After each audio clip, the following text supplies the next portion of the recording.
জুলাই গণ অভ্যুত্থানে বৈষম্য বিরোধী ছাত্র আন্দোলনের পক্ষ থেকে অনেক বেশি সরব ছিলেন নাহিদ ইসলাম। পরবর্তীতে ওই আন্দোলনের চাপে আওয়ামী সরকারের পতন ঘটলে বাংলাদেশের অন্তর্বর্তী সরকারের তথ্য ও সম্প্রচার মন্ত্রণালয়ের উপদেষ্টা হন তিনি। তবে হঠাৎই অন্তর্বর্তী সরকার থেকে পদত্যাগ করতে যাচ্ছেন বলে খবর ছড়িয়ে পড়েছে দেশজুড়ে। কী কারণে ও কবে পদত্যাগ করছেন নাহিদ, বিস্তারিত জানাচ্ছেন ইশতিয়াক হোসেন। বাংলাদেশের শেখ হাসিনা সরকারের পতন ঘটিয়ে অনন্য এক নজির স্থাপন করেছিলেন সাধারণ ছাত্ররা। এরপর বাংলাদেশে অন্তর্বর্তী সরকার গঠিত হলে সেখানেও ছাত্রদের উপস্থিতি রাখতে বৈষম্যবিরোধী ছাত্র আন্দোলনের পক্ষ থেকে ৩ জন প্রতিনিধিকে নতুন সরকারের বিভিন্ন গুরুত্বপূর্ণ মন্ত্রণালয়ের দায়িত্বে নিয়োজিত করা হয়।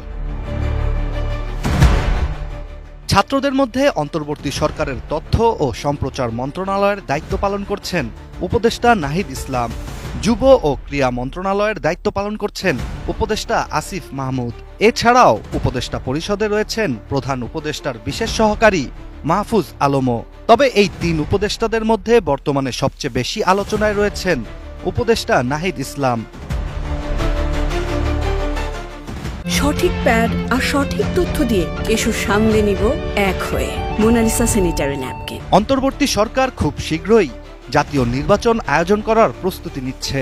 রাষ্ট্র পরিচালনায় ছাত্রদের প্রতিনিধিত্ব যাতে আগামীতেও থাকে, সেই উদ্দেশ্যেই বৈষম্য বিরোধী ছাত্র আন্দোলন ও জাতীয় নাগরিক কমিটি একত্রিত হয়ে নতুন রাজনৈতিক দল তৈরি করতে যাচ্ছে, যেটির আনুষ্ঠানিক ঘোষণা আসতে যাচ্ছে আগামী ২৪ ফেব্রুয়ারি।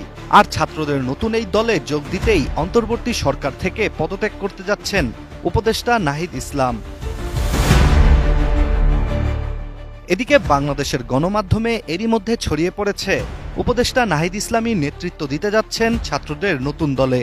গণমাধ্যমগুলো জানায় চলতি সপ্তাহেই পদত্যাগ করতে পারেন উপদেষ্টা নাহিদ ইসলাম, যার ফলে অনুমান করা হচ্ছে আগামী ২০ ফেব্রুয়ারি অন্তর্বর্তী সরকারের শেষ কর্মদিবস হতে পারে উপদেষ্টা নাহিদ ইসলামের।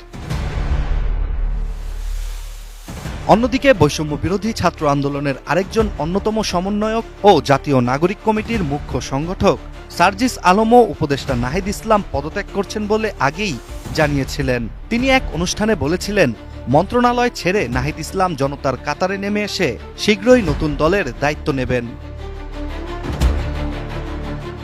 ছাত্রদের নতুন দলের ঘোষণা করা হবে কেন্দ্রীয় শহীদ মিনার থেকেই, কারণ জুলাই গণ অভ্যুত্থানের ১ দফা দাবির ঘোষণাও শহীদ মিনার থেকেই করা হয়েছিল। এখন অপেক্ষার পালা ছাত্রদের নতুন দলের চূড়ান্ত ঘোষণা কবে ও কি হয় সেই দলের নাম তা জানার।